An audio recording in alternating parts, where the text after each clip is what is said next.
Hi everybody, welcome to another video. This is another one in our series where we've got a couple of tanks that's identical, two motorcycle tanks that's identical, and we're just trying out different spray guns and different techniques and things like that with the two tanks, things that you probably wouldn't do normally. I mean, you wouldn't, this is a Basecoat video and you wouldn't use two separate guns to do Basecoat. You just pick up one and do everything you're doing with that one.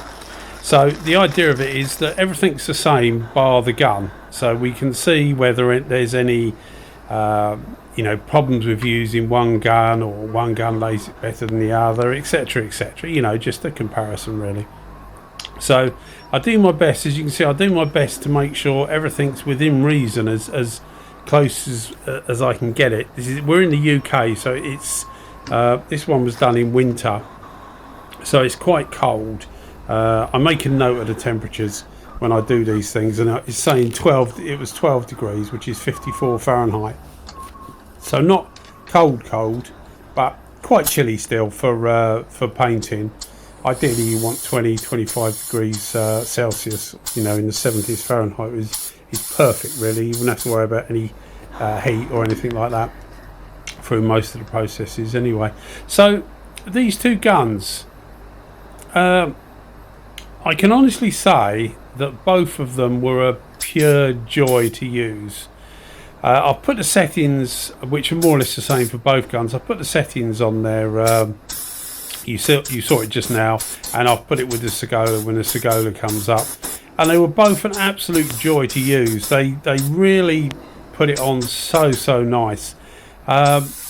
You'll see in some of my videos that when I apply Basecoat, sometimes, like this time, I'm applying it reasonably heavy, and other times I don't, and that's just because of what's underneath, the substrate underneath. This is clear that's been on there and sanded down. It's about a week and a half old, so with solvent Basecoat you can layer it on and it'll be absolutely fine. You do it after a day or two and it'll pickle up, like a fry up they call it, don't they?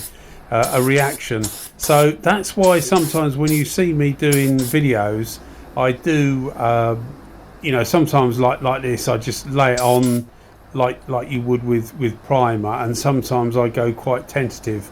It's because I'm not sure what's underneath, so that's the reason why. If you think why is he doing it, it's not because the gun can put on more than another, it's simply because I feel that it's safe to put on more than another time when it's a different substrate. So anyway, back to the guns before I wrap it off. So both of these are relatively new. Well, they are new really for me.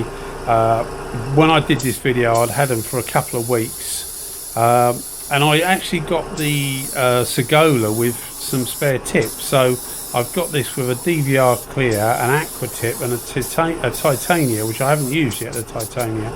But I was quite keen, after using it already for clear and really enjoying it, I was quite keen to get the Aqua cap on. Now this is solvent Basecoat, and it's a water Basecoat cap, but I figured it wouldn't give any problems, and indeed it didn't.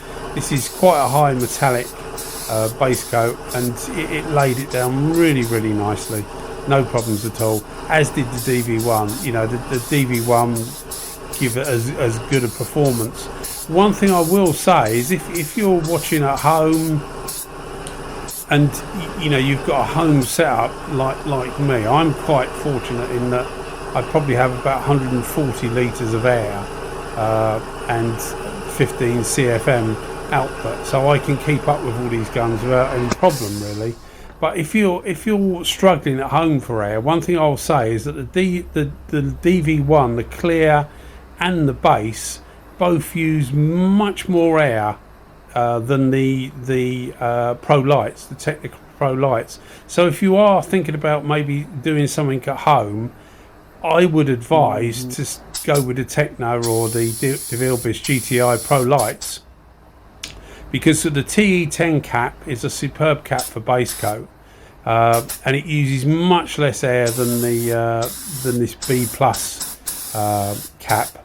they also do a B cap which uses a lot more air than this, which I have got, but I haven't used yet. I've literally just got it, but as I say, it uses a lot of air, and that's something that the Sagola doesn't do. The Sagola, I mean, they're both full-size guns, so they use a reasonable amount of air, but the Sagola uses less air than the Devilbiss, and you get as good results, I think, with it.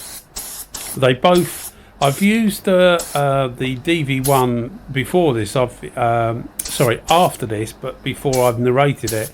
I've used it on silvers, and I've also used the Sagola on silvers, and they both lay silvers down really well. You can, with some of the silvers, you can tell how well a gun is laying it down, simply because the evenness of the coat. You tend not to get much mottling. You can get mottling if a gun's not putting it out evenly. You can get sort of mottling on it. I mean, it's not the end of the world. You do a drop coat, which I do anyway, but half of that is to make the metallics stand up. But you know, a drop coat is often used to cover up any imperfections where you've laid it down. But these two, as I say, this isn't silver. It's a high metallic green. It actually doesn't look as good on the video as it does in real life. But you know, it's just the way the camera is, I guess. But they're both really superb guns to use. Both quite expensive. The DV1 is more money than the Sagola. If I was to, I wouldn't, you know, if I was to recommend one or the other, I would say just go with what you want. Well, no, okay, so we won't sit on the fence. What will we say? We will say the Sagola would be the winner, and that's not because it's a better performance, it's nicer to use or anything like that. It's not because of that. It's simply because it's cheaper than the DV1 and gives just as much performance, just as good. Both of them are sublime, to be fair, and it also uses less air. So I suppose if you're, you know, as I said before, if you're the guy at home thinking, then I would recommend the Sagola, but it is purely just on those two things. The actual finish of them, as you can see, is absolutely superb. It really laid it down nice. And I'm a great fan of the Tecna or GTI Pro Light Devilbiss with a TE10 cap, because that tends to lay it really nice. And these two keep up with that, no problem at all. Is it better? Are they better? They may well be, actually. I mean, the only way to do it would be to try them against that at the same time, because as I've said before, the reason for doing this is you get a certain feeling in your gut when you're doing it. You think, oh, that's a really good gun, and another time you use it and it may be not quite so good, and it's because of maybe the temperature, because you can't lay so much on, you know, a few different things.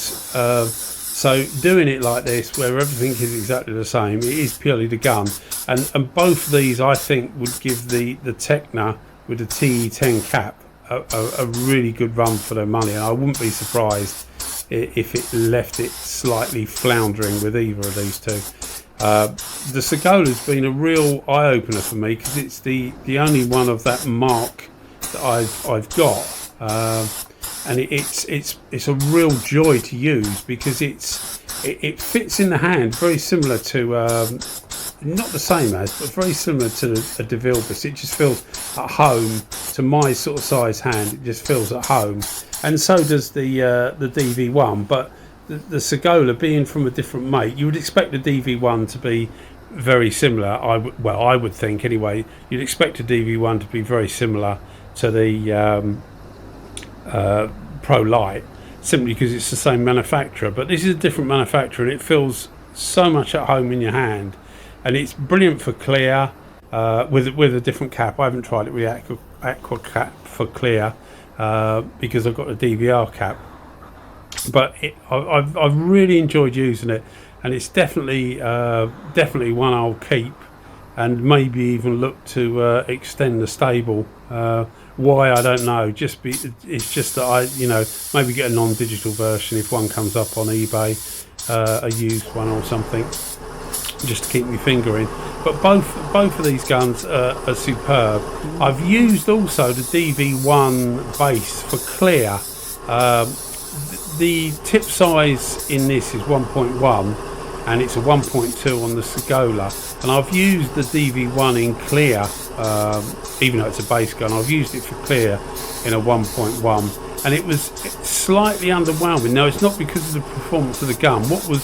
It's not enough fluid coming out basically, so I'm sure it would be fine in a 1.2 or a 1.3, but it just wasn't quite cutting it for clear with a 1.1. But it was absolutely fine for Basecoat. You know, Basecoat's a bit thinner, I suppose. It probably comes out a bit faster with the same amount of air. Both of these run superbly at 2 bar. Ergonomically, as I say, they're really well, and I don't think you could split them. Sagola on the left and the DV1 on the right hand side, absolutely superb. If you're thinking about either of these guns, I can wholeheartedly recommend them. Really good. And as I say, the Sagola has been a real eye opener for me, simply because, you know, I've never used that make before, and it's opened my eyes to other makes, I suppose, that are really good, up there with, you know, Aqua and the Devilbiss and the SATA, should I say it. Not a huge SATA fan, but I've recently got a 5500, so I'm looking forward to using that a few times. So anyway, I hope you enjoyed the video, guys, and thanks very much for all the subscriptions and the likes, etc. Much appreciated, and you keep liking them and I'll keep them coming. All right, cheers guys, bye bye.